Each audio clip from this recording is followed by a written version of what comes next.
मिष्टी, आजा बेटा नाश्ता कर ले। आज क्या बनाया मॉम? मेथी का साग और बस बस बस मॉम, इससे आगे और कुछ नहीं सुनना। मैं अच्छी भली लड़की हूँ, कोई बकरी नहीं जो हर वक्त ये घास फूस चढ़ती रहूं। चुप कर, पता भी है तुझे कितनी मेहनत लगती है ये हरी साग सब्जी बनाने में। अरे तो कहा किसने है आपसे इतनी मेहनत करने को? कुछ सिंपल सा बना लिया करो ना, जैसे पाव भाजी, चाउमीन या फिर बर्गर जैसा कुछ। हे मोरे राम जी, क्या होगा इस लड़की का? ये सब जो तू गिना रही है ना, ये खाना नहीं, जहर है जहर। चल अब जल्दी उठ और चलकर नाश्ता कर। लेकिन मॉम मैंने तो। मिष्टी अपनी बात पूरी कर पाती उससे पहले घर की डोरबेल बजी, जिसे सुनते ही मिष्टी मेन गेट खोलने के लिए दौड़ी। मिष्टी अपने माता पिता की इकलौती और लाडली बेटी थी। मिष्टी के पिता ने उसकी पढ़ाई लिखाई से लेकर उसके हर तरह के शौक बिना किसी काम के पूरे किए थे, लेकिन असल में इस लाड प्यार का मिष्टी पर गलत असर हो रहा था। अब सुनो, इसमें मायोनीज तो है ना? मैंने एक्स्ट्रा ऑर्डर की थी। जी मैम, आपका कंप्लीट ऑर्डर है इसमें। मिष्टी अपना ऑर्डर लेकर जैसे ही पीछे मुड़ी तो वहां खड़ी सुधा को देखकर फौरन खाने का पैकेट अपने पीछे छिपाते हुए बोली, मॉम अब आप यहाँ क्या कर रहे हो? देख रही हूँ कि कैसे इस बकरी के पर निकल आए हैं। तूने आज फिर से बाहर से खाना ऑर्डर किया ना, वो भी बिना मुझसे पूछे। जैसे मैं पूछती और आप हाँ ही बोल देती। वैसे भी मैंने पापा से पूछ लिया था, हम दोनों का आज पाव भाजी खाने का मन था, साथ में गर्मा गर्म मोमोज भी। ओहो, लेकिन आपसे बातें करने के चक्कर में तो सारे मोमोज ठंडे हो गए होंगे। ये कहकर मिष्टी फौरन किचन में गई और 2 खाली प्लेट्स लेकर खाने की टेबल पर बैठ गई। ठीक उसी वक्त मिष्टी के पापा किशोर भी वहां आ गए। अरे वाह, ये फूड डिलीवरी सर्विस तो बड़ी फास्ट है भाई। हाँ पापा, देखिए ना, बस आधे घंटे में हमारा मनपसंद खाना हमारे सामने। आइए ना, जल्दी से खाते हैं। अरे पर अपनी माँ को तो बुला लो। रहने दीजिए, मेरी क्या जरूरत है। अब आप दोनों ने ऑर्डर किया है तो आप दोनों ही खाइए, मैं तो अपना मेथी का साग ही खाऊंगी। ओहो सुधा, तुम तो बुरा ही मान गई। अरे बच्ची का मन था तो मैं कैसे मना करता, बोलो। हाँ, मना मत करो, अभी खूब मनमर्जियां पूरी करो इसकी। जब ससुराल जाकर सास से कलेश करेगी ना, तब बैठे रहना अपना सिर पकड़ के। ओफो मॉम, आपका हर टॉपिक मेरी सास पर ही क्यों आ जाता है हर बार? पापा एक काम करना, आप मेरी शादी किसी ऐसे लड़के से करना जिसकी माँ ही ना हो, और माँ ही क्यों, उसके पापा भी नहीं होने चाहिए। तो बस ना होंगे सास ससुर और ना होगी कोई प्रॉब्लम। क्यों, सही कहा ना? ये कहकर मिष्टी हंसने लगी, पर गुस्से से भरनाई सुधा वहां से सीधा अपने कमरे में चली गई। और फिर कुछ देर बाद सुधा अब छोड़ो भी ये गुस्सा, यही तो हंसने खेलने के दिन है भाई उसके। फिर शादी के बाद तो सभी संभल जाते हैं। नहीं जी, आपकी ये सोच बिल्कुल गलत है। मिष्टी अब बच्ची नहीं रही। यूं खुले हाथों से पैसे खर्च करना, किसी की बात न सुनना, ये सब अच्छे रंग ढंग नहीं है। अरे कितनी बार कहा उससे घर के कुछ काम धाम सीख ले, लेकिन मजाल है जो आपकी लड़की ने रसोई का एक काम भी सीखा हो। तो अब बताओ ससुराल में कैसे होगा इसका गुजारा?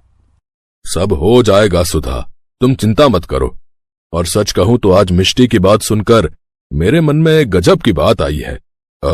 तुम साहिल को तो जानती हो ना? अब कौन? वो अपने मल्होत्रा जी का छोटा बेटा? हाँ वही। अब मल्होत्रा जी और उनकी पत्नी तो अपने बड़े बेटे के साथ फॉरेन में रह रहे हैं, लेकिन साहिल यहाँ इंडिया में रहकर बिजनेस करना चाहता है। मेरी कल ही फोन पर बात हुई है मल्होत्रा जी से।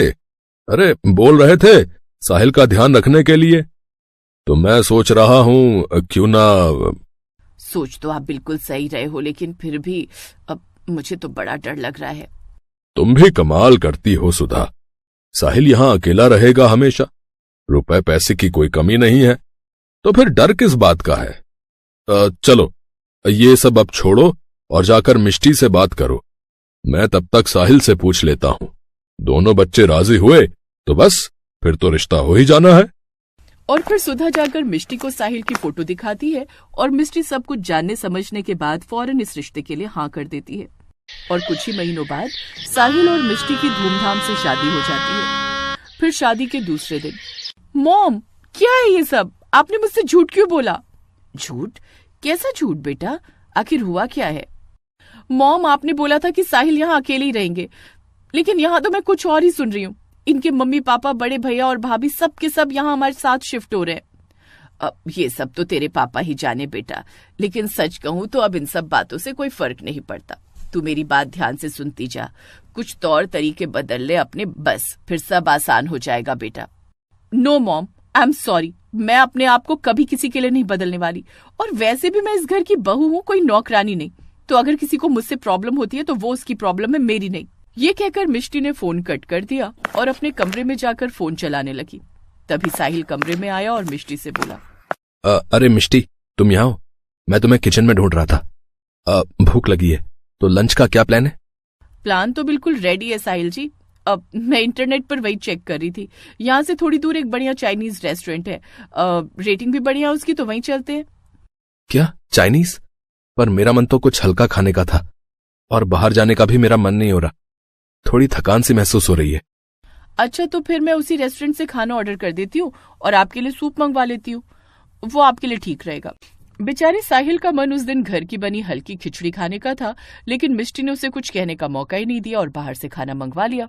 मायके की तरह अपने ससुराल में भी मिष्टी ने रसोई से दूरी बनाकर रखी, लेकिन मिष्टी के लिए हालात तब बदले जब एक हफ्ते बाद उसके सास, ससुर और जेठ जेठानी सभी इंडिया शिफ्ट हो गए। मिष्टी बेटा, तुम्हारी पहली रसोई की रस्म करेंगे कल। कुछ गेस्ट भी इनवाइट किए हैं, तो तुम कल सुबह थोड़ा जल्दी रेडी हो जाना, ओके? मम्मी जी, पहली रसोई मतलब? पहली रसोई मतलब कल सब तुम्हारे हाथों का बना खाना खाएंगे। अब ज्यादा कुछ नहीं, बस 2 सब्जियां, एक दाल, पुलाव, रायता और साथ में गर्मा गर्म पूड़ियां और मीठे में मूंग दाल का हलवा। ठीक रहेगा ना मम्मी जी? चुप करो निधि, क्यों बेचारी को डरा रही हो? अब मिष्टी बेटा, तुम टेंशन मत लो। मुझे सुधा बहन जी ने पहले ही बता दिया था कि तुम्हारा हाथ किचन में जरा तंग है, तो तुम बस कुछ मीठा बना लेना, ठीक है? मिष्टी की सास बहुत अच्छी थी, लेकिन वो ये नहीं जानती थी कि उनकी बहू मिष्टी क्या चीज है। फिर अगले दिन, अरे मिष्टी, तुम तो बड़ी जल्दी उठ गई, और ये क्या, तुमने मीठा बना भी लिया? हाँ भाभी, और देखिए मैंने मूंग दाल का हलवा ही बनाया है। खुशबू तो बढ़िया आ रही है। जाओ बेटा, अब तुम जाकर आराम करो, बाकी का सब मैं और निधि देख लेंगे। असल में वो सारा हलवा मिष्टी ने एक रात पहले ही बाहर से मंगवा कर रख लिया था और सुबह बस उसे गर्म कर दिया था। सभी मेहमानों ने उस हलवे को खाकर मिष्टी की खूब तारीफ की, जिसके बाद मिष्टी का हौसला और बढ़ गया। वो हर दिन बाहर से खाना मंगवाती और सबके सामने इस तरह पेश करती कि वो सब उसने अपने हाथों से बनाया है। लेकिन फिर एक दिन उससे एक चूक हो गई। मिष्टी, सच बताओ, ये मिक्स वेज और ये पनीर की सब्जी तुमने बनाई है? हाँ भाभी, मैंने तो बनाई है। अच्छा, तो एक बात बताओ, तुम्हारे बनाए इस खाने का ये बिल क्या कर रहा है यहाँ? अपनी जेठानी की बात सुनकर मिष्टी के होश उड़ गए, लेकिन फिर उसने हिम्मत करते हुए कहा, भाभी, वो आज मेरी तबीयत ठीक नहीं थी तो मैंने। झूठ मत बोलो मिष्टी, मुझे तो पहले दिन ही समझ आ गया था कि तुमने वो हलवा भी बाहर से मंगवाया था, पर मैंने कुछ नहीं कहा। पर अब तो हद हो गई है, तुम हर रोज खाना बाहर से मंगवा रही हो, ऐसा कैसे कर सकती हो तुम? क्यों नहीं कर सकती मैं अपने पति का पैसा खर्च कर रही हूँ और फिर बाहर से खाना मंगवाने में बुराई ही क्या है? जब कुछ पैसे खर्च करके बढ़िया और टेस्टी खाना आ सकते हैं तो फिर क्यों खुद को रसोई में झोंकना है? घर के हर सदस्य ने मिष्टी को समझाने की बहुत कोशिश की, लेकिन वो कुछ सुनने को तैयार ही नहीं थी। नतीजा ये हुआ कि वो सबसे कट गई। वो हर रोज अपने लिए खाना बाहर से मंगवाती और अकेले ही खाती। लेकिन फिर एक दिन, साहिल जी, क्या हुआ? तुम ठीक तो हो? नहीं साहिल जी, मेरे पेट में बहुत दर्द हो रहा है। जल्दी मुझे डॉक्टर के पास ले चलिए। साहिल फौरन मिष्टी को लेकर हॉस्पिटल पहुंचा। डॉक्टर की दवाइयों से मिष्टी को पेट दर्द में आराम तो मिल गया, लेकिन उसके बाद जो फरमान डॉक्टर ने सुनाया उसे सुनकर मिष्टी के कान खड़े हो गए। इनके इंटेस्टाइन में बहुत ज्यादा इन्फेक्शन है, हमें लंबा ट्रीटमेंट चलाना होगा। और हाँ, ऑयली या जंक फूड बिल्कुल बंद करना होगा। घर का एकदम सादा और हल्का खाना ही दीजिएगा इन्हें अब से। मिष्टी को ना चाहते हुए भी इस बार हार माननी ही पड़ी। उसने कई महीनों तक घर का बना खाना ही खाया और फिर करीब 6 महीनों के बाद, देखा सुधा, मैं ना कहता था कि सब ठीक हो जाएगा। देख रही हो, आज तुम्हारी बेटी ने कितना बढ़िया खाना बनाया है। सच में जी, मुझे तो विश्वास ही नहीं हो रहा कि हर वक्त बाहर से खाना मंगवाने वाली मेरी बेटी इतनी कैसे बदल गई। अब सच बता मिष्टी, ये सब तूने ही बनाया है या फिर? भरोसा रखिए बहन जी, ये सब हमारी मास्टर शेफ बहू ने ही बनाया है। अरे खाकर तो देखिए, बढ़िया से बढ़िया होटल में भी आपको ऐसा स्वाद नहीं मिलेगा।